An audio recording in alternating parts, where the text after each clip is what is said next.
Hello, I hope you saw that I came back and did the rest of chapter 2 yesterday or last night of Wuthering Heights, so I'm on chapter 3.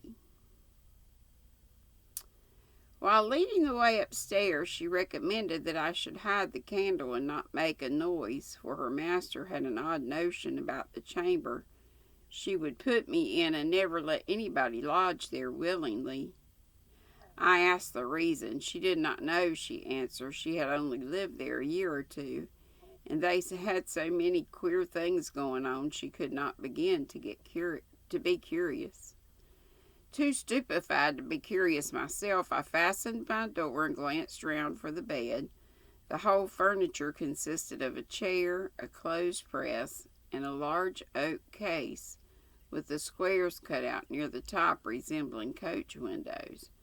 Having approached this structure, I looked inside and perceived it to be a singular sort of old-fashioned conch, very conveniently designed to obviate the necessity for every member of the family having a room to himself.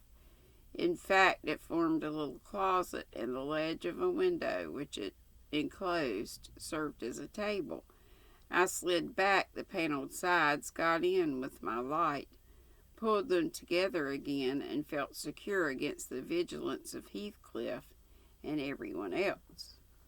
The ledge where I placed my candle had a few mildewed books piled up in one corner, and it was covered with a writing scratched on the paint. This writing, however, was nothing but a name repeated in all kinds of characters, large and small. Catherine Earnshaw, here and there varied to Catherine Heathcliff, and then again to Catherine Linton. In vapid listlessness, I leant my hand against the window and continued spelling over Catherine Earnshaw Heathcliff Linton till my eyes closed, but they had not rested 5 minutes when a glare of white letters started from the dark as vivid as spectres. The air swarmed with Catherines, and rousing myself to dispel the obtrusive name, I discovered my candle wick reclining on one of the antique volumes, and perfuming the place with an odor of roasted calfskin. I stuffed it off, and very ill at ease under the influence of cold and lingering nausea.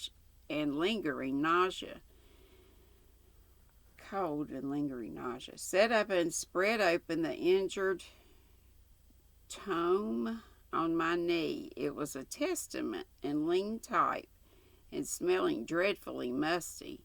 A fly leaf bore the inscription Catherine Earnshaw, her book, and a date some quarter of a century back. I shut it and took up another and still another till I had examined all. Catherine's library was select, and its state of dilapidation proved it to have been well used enough, though not altogether for a legitimate purpose. Scarcely one chapter had escaped. Pen and ink commentary, at least the appearance of one, covering every morsel of blank that the printer had left. Some were detached sentences, other parts took the form of a regular diary, scrawled in an unformed childish hand. At the top of an extra page, quite a treasure probably when first lighted on, I was greatly amused to hold an excellent caricature of my friend Joseph, rudely yet powerfully sketched. An immediate interest kindled within me for the unknown Catherine, and I began forthwith to decipher her faded hieroglyphics. "An awful Sunday," commenced the paragraph beneath. "I wish my father were back again. Hindley is a detestable substitute. His conduct to Heathcliff is atrocious. H and I are going to rebel," H being Heathcliff. are going to rebel, we took our initiatory step this evening. All day had been flooding with rain. We could not go to church, so Joseph must needs get up a congregation in the garret. And while Hindley and his wife basked downstairs before a comfortable fire, doing anything but reading their Bibles, I'll answer for it, Heathcliff, myself, and the unhappy ploughboy were commanded to take our prayer books and mount. We were ranged in a row on the sack of corn, groaning and shivering and hoping that Joseph would shiver too, so that he might give us a short homily for his own sake, a vain idea. The service lasted precisely 3 hours. Wow. And yet my brother had the face to exclaim when he saw us descending, "What, done already?" Oops. On Sunday evenings we used to be permitted to play if we did not make much noise. Now a mere titter is sufficient to send us into corners. "You forget you have a master here," said the tyrant. "I'll demolish the first one who puts me out of temper." I insisted on perfect sobriety and silence. "Oh boy, was that you? Francis, darling, pull his hair as you go by." I hadn't heard him snap his fingers.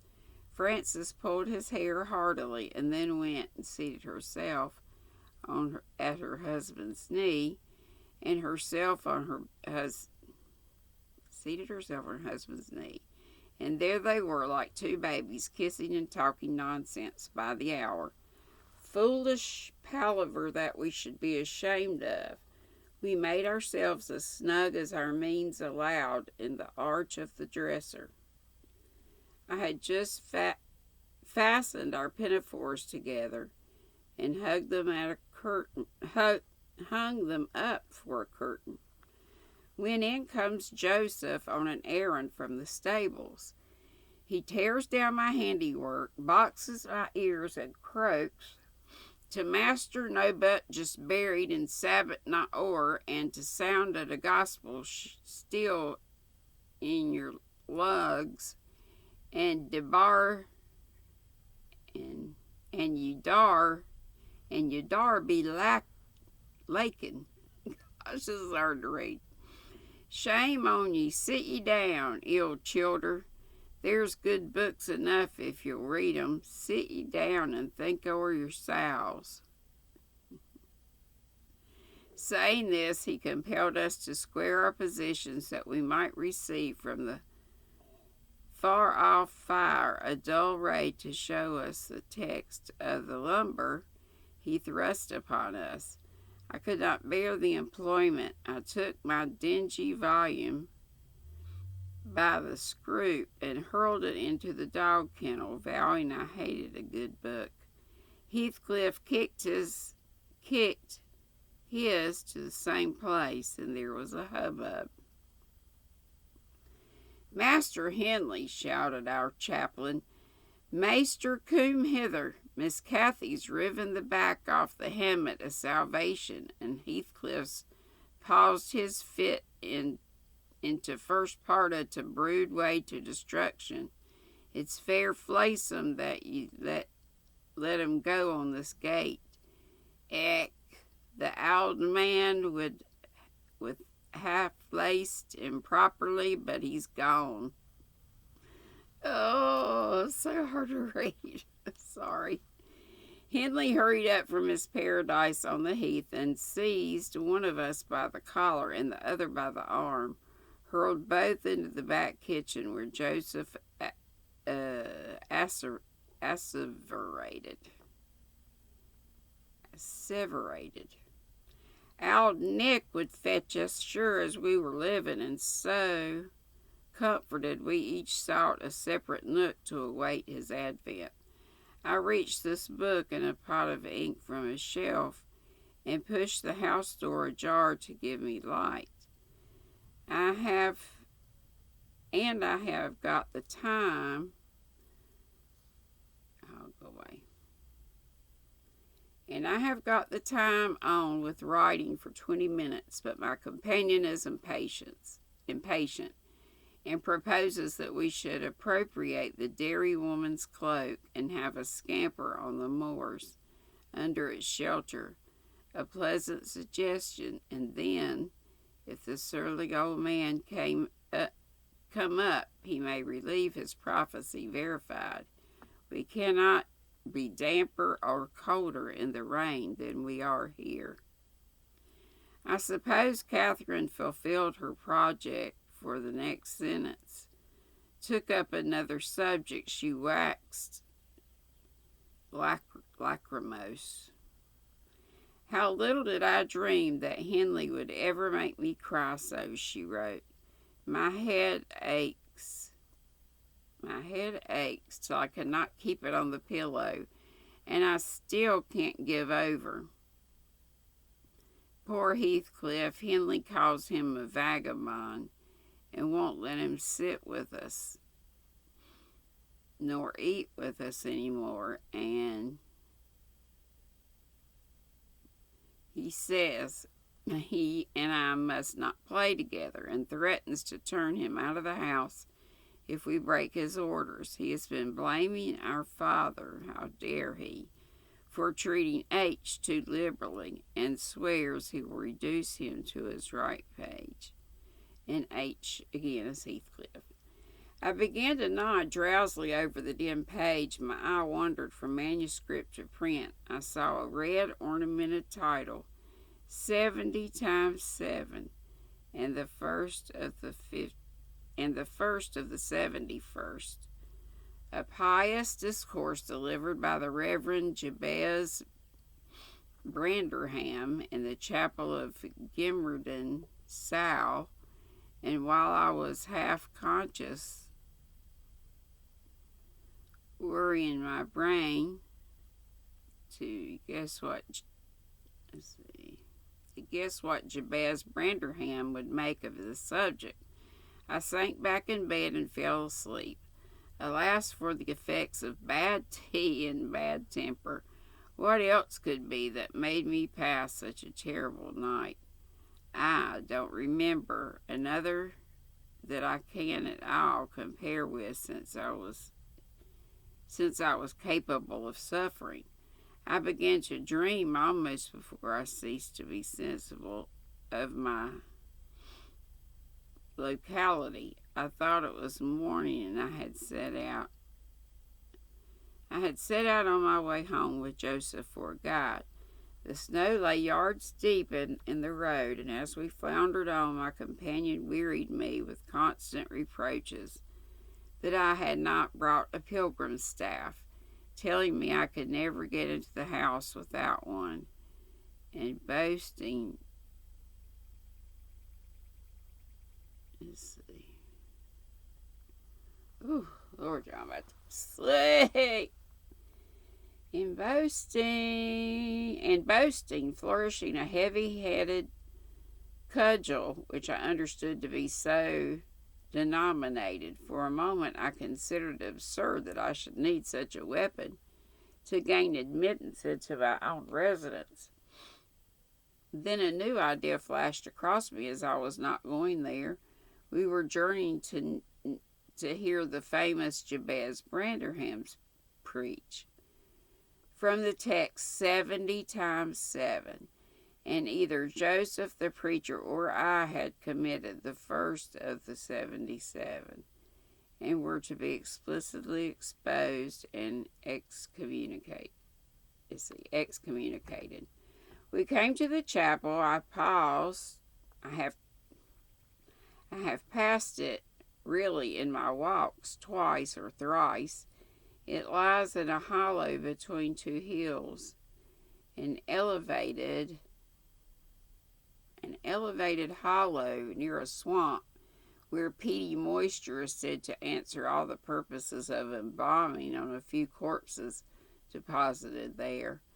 The route has been kept hitherto, But as the clergyman's stipend is only £20 per annum, and a house with 2 rooms,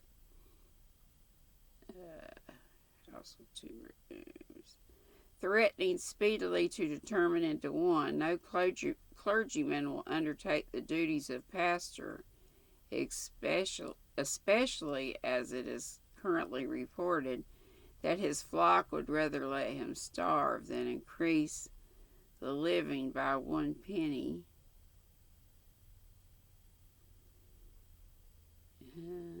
Excuse me. Jabez had, penny from their own pockets. However, in my dream, Jabez had a full and attentive congregation, and he preached. Good God, what a sermon, divided into 490 parts, each fully equal in ordinary address for the pulpit, and each discussing a separate sin. Where he searched for them, I cannot tell. He had a private manner of interpreting the phrase, and it seemed necessary the brother should sin different sins on every occasion. They were out of the most curious character, old transgressions that I never imagined previously. I hope this is making some sense. Oh, how weary I grow, how I writhed and yawned and nodded and revived, how I pitched and pricked myself and rubbed my eyes and stood up again and sat down and nudged Joseph to inform me if he would ever have done. I was condemned to hear out. Finally, he reached the first of the 71st. At that crisis, a sudden inspiration descended on me. I was moved to rise and denounce Jabez Branderham as sinner of the sin that no Christian need pardon. Sir, I exclaimed, sitting here within these 4 walls, at one stretch, I have endured and forgiven the 490 heads of your discourse. 70 times 7 times have I plucked up my hat and been about to depart. 70 times 7 have you preposterously forced me to resume my seat. The 492 is too much. Fellow martyrs have at him. Drag him down and crush him to atoms, that the place which knows him may know him no more. Thou art the man, cried Jabez after a solemn pause, leaning over his cushion. 70 times 7. 70 times 7 times didst thou gapingly contort thy visage. 70 times 7 did I take counsel with my soul. Lo, this is a human weakness. This also may be absolved. The first of the 70, The first of the 71st is come. Brethren, execute upon him the judgment written. Such honor have all his saints. Oh, wow, y'all, I'm going to have to stop. I'm just not making any sense, I know. Makes me so tired, I can't read. Lines are just going right together. I hope this makes some sense to y'all. I hope it makes some sense to me. I might not even publish this at first and see how bad it is. I hate it when I read and I just can't get into it. Can't picture in my head what's going on. Okay, guys. If I publish this, I'll try to come on later today and hopefully I'll be much revived. The rest of it I hope will make sense. Okay, love to you all, and I hope I'll see you at 3 Bells today. Remember, early on Saturdays and Sundays, and today's Easter Sunday. I know some of you may have stuff going on. Maybe you got your own little thing that you're doing this year since we can't really get out and about and be with extended family. So, hang in there. It's going to be all right. Love to you all. Mwah. Be sweet.